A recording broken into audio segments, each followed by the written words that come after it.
Next വളരെ important ആയിട്ടുള്ള first മോഡലിൽ ഒരു ഡെറിവേഷനാണ്. വളരെ ചെറുതുമാണ്, അതുകൊണ്ട് നമുക്ക് ചോദിക്കാൻ ചാൻസ് കൂടുതലൊരു ഡെറിവേഷനാണ്. ഇത്രേ പറയുന്നുള്ളൂ. പോസോൺ ഡിസ്ട്രിബ്യൂഷൻ എന്ന് പറയുന്നത് limiting case of binomial distribution ആണ്. ബൈനോമിയൽ ഡിസ്ട്രിബ്യൂഷന് ലിമിറ്റ് അപ്ലൈ ചെയ്ത് കഴിഞ്ഞാൽ അത് എന്തായിട്ട് മാറും? ഒരു പോയിസോൺ ഡിസ്ട്രിബ്യൂഷൻ ആയിട്ട് മാറും. അതല്ലെങ്കിൽ ക്വസ്റ്റ്യൻ ഇങ്ങനെ ചോദിക്കാം, as n tends to infinity, p tends to infinity, np equal to lambda, binomial distribution become A Poisson distribution. Binomial എന്തായിട്ട് മാറും? പോയിസോൺ ഡിസ്ട്രിബ്യൂഷൻ ആയിട്ട് മാറും എന്നാണ് പറയുന്നത്. അപ്പോൾ നമുക്ക് അതിൻ്റെയൊക്കെ ഡിസ്ട്രിബ്യൂഷൻ ഫംഗ്ഷൻ ഓൾറെഡി അറിയാം.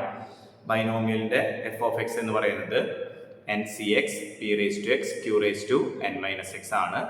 അതേപോലെ തന്നെ പോയിസോണിൻ്റെ e raise to minus lambda lambda raise to x by X factorial. നമുക്ക് ഡെറിവേഷൻ്റെ ഇൻ ബിറ്റ്വീൻ വരുന്ന രണ്ട് റിസൾട്ടുകളാണ് അതിന് താഴെ എഴുതിയിട്ടുള്ളത്.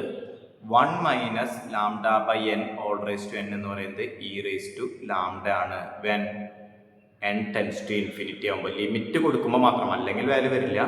S N tends to infinity 1 minus lambda by N whole raise to N എന്ന് പറയുന്നത് e raise to minus lambda ആണ്. അതേപോലെ തന്നെ 1 minus lambda by N whole raise to minus X എന്ന് പറയുന്നത് 1 ആണ് limit N tends to infinity വരുന്ന കേസിൽ. ഇത് രണ്ടും നമുക്ക് ഇൻ ബിറ്റ്വീൻ യൂസ് ചെയ്യേണ്ടതാണ്.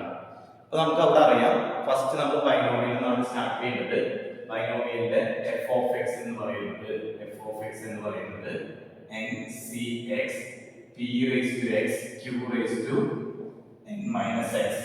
എൻ സി എക്സിനെ നമ്മൾ നേരത്തെ എഴുതിയതുപോലെ തന്നെ n factorial by X factorial n minus x factorial. What is p?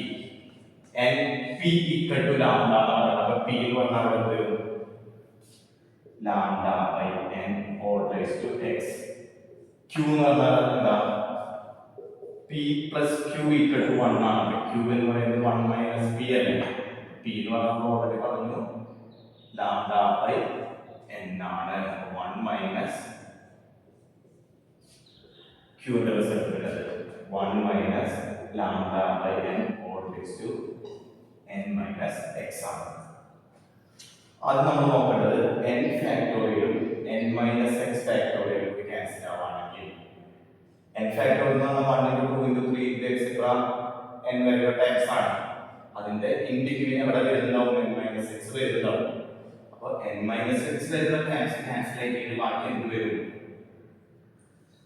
N minus X plus 1 ഉണ്ടാവുമല്ലേ. എൻ മൈനസ് എക്സ് പ്ലസ് 2 ഉണ്ടായിരിക്കും. അങ്ങനെ അവസാനം എന്ത് വരും? n വരെയുള്ള ടൈംസ് അവിടെ ആയിരിക്കും ബൈ എക്സ് ഫാക്ടോറിയൽ അല്ലേ. n മൈനസ് എക്സ് വരെ അവിടെ ക്യാൻസൽ ചെയ്ത് പോയി. ഇനി n മൈനസ് എക്സ് മൈനസ് 1 എന്ന് പറയുമ്പോൾ ബ്രാക്കറ്റ് ഓപ്പൺ ചെയ്യുമ്പോൾ പ്ലസ് 1 വരും. ബാക്കി lambda by n whole raise to x 1 minus lambda by n whole raise to n 1 minus lambda by n whole raise to minus x. ഇതിനെ രണ്ടായിട്ട് split ചെയ്തു. Whole raise to n minus എക്സിനെ whole raise to n ഉം whole raise to minus x ആയിട്ട് split ചെയ്തു. ആ രണ്ടെണ്ണമാണ് result ആവശ്യമുണ്ടെന്ന് പറഞ്ഞത്. ഓൾ റേസ് ടു n ഉം ഓൾ റേസ് ടു മൈനസ് എക്സും അവിടെ ലിമിറ്റ് കൊടുക്കുമ്പോഴാണ് നമുക്ക് റിസൾട്ട് ആവശ്യം വരിക. ഓക്കെ, ദെൻ ഇത്രയും ടൈംസ് നമ്മൾ n ഔട്ട്സൈഡിലേക്ക് എടുത്തു കഴിഞ്ഞാൽ എത്ര ടൈംസ് അവിടെ വരുന്നത്? n മൈനസ് എക്സ് വരെ പോയി.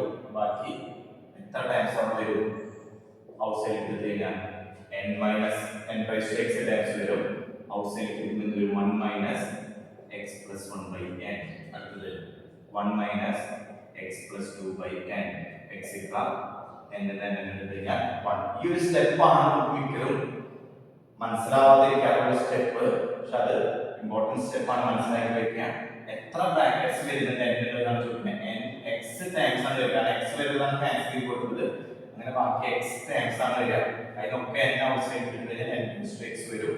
ബാക്കി ഇതിൽ നിന്ന് n ഔട്ട്സൈഡ് കിട്ടാൻ ഇവിടെ 1 ആവും ബൈ n വരും. അങ്ങനെ ഓരോ ടൈംസിന് വേണ്ടി by X factorial lambda raise to X എന്നും n റേസ് ടു എക്സ് രണ്ടായിട്ട് ഡിവൈഡിങ് ഫ്രാക്ഷൻ ആക്കി എഴുതി 1 minus lambda by n whole raise to n 1 minus lambda n whole raise to. ഇനി നമുക്കിവിടെ n റേസ് ടു എക്സും n റേസ് ടു എക്സും cancel ചെയ്ത് കളയാം. ഇനി നമ്മൾ ചെയ്യുന്നത് limit n tends to infinity. അതാണ് നമ്മൾ പറഞ്ഞിട്ടുള്ളത് n ന് ലിമിറ്റ് അപ്ലൈ ചെയ്യാനായിട്ട്. ലിമിറ്റ് അപ്ലൈ ചെയ്യുമ്പോൾ നിങ്ങൾ ശ്രദ്ധിക്കുക, ഇൻഫിനിറ്റി കൊടുക്കുമ്പോൾ ഇവിടെ ബൈ ഇൻഫിനിറ്റി വരും 0, ബൈ ഇൻഫിനിറ്റി വരും 0. ഈ ബ്രാക്കറ്റ്സ് ഒക്കെ 1 ആവും. 1 into 1 into എത്ര തവണ 1 മൾട്ടിപ്ലൈ ചെയ്താൽ എന്ത് മാത്രമേ വരുള്ളൂ? 1 മാത്രമേ വരുള്ളൂ. എക്സ് ഫാക്ടോറിയൽ അതേപോലെ തന്നെ നിൽക്കും. then lambda raised to x അതേപോലെ തന്നെ നിൽക്കും. ബാക്കിയുള്ളത് 1 minus lambda by n whole raised to n ഉം 1 minus lambda by n raised to minus x ഉം. പിന്നെ ലിമിറ്റ് അപ്ലൈ ചെയ്യുമ്പോൾ നമുക്ക് വരുന്നത് lambda raised to x വന്നു, ഓർഡർ ലിമിറ്റ് x ഫാക്ടോറിയൽ വന്നു. ഇതിന്റെ ലിമിറ്റ് എന്ന് പറയുന്നത് e raised to minus lambda എന്ന് പറഞ്ഞിട്ടുണ്ട്. അടുത്ത ലിമിറ്റ് എന്ന് പറയുന്നത് 1 ആണ്. ഫൈനൽ ആൻസർ നമുക്ക് എന്ത് കിട്ടി? e raised to minus lambda raised to x by x factorial. ഇത് എന്ന് പറയുന്നത് എന്താണ്? പോയ്സോൺ ഡിസ്ട്രിബ്യൂഷൻ ഓഫ് lambda ആണ്. 5 സ്റ്റെപ്പേ ഉള്ളൂ. നന്നായിട്ട് എഴുതി പഠിച്ചു കഴിഞ്ഞാൽ ചോദിക്കാൻ ചാൻസ് ഉള്ള ഒരു ക്വസ്റ്റ്യൻ ആണ്. എഴുതി പഠിക്കുക. മീനും വേരിയേഷൻ മാത്രമല്ല ലെങ്ത്തൊന്നും വരുന്നില്ല. അവിടെ ആകെ കൺഫ്യൂസ്ഡ് ആവാനുള്ള ചാൻസ് എന്ന് പറയുന്നത് n ഫാക്ടോറിയലും n മൈനസ് x ഫാക്ടോറിയലും ക്യാൻസൽ ആവുമ്പോൾ വരുന്ന ചാൻസും, അതേപോലെ തന്നെ ഔട്ട്സൈഡിലേക്ക് എത്ര n ഔട്ട്സൈഡിലേക്ക് എടുക്കാൻ പറ്റുന്നുണ്ട്. ശരിക്കും n മൈനസ് x ക്യാൻസൽ ചെയ്യുമ്പോൾ ബാക്കി x മൈനസ് 1 ആണ് വരിക.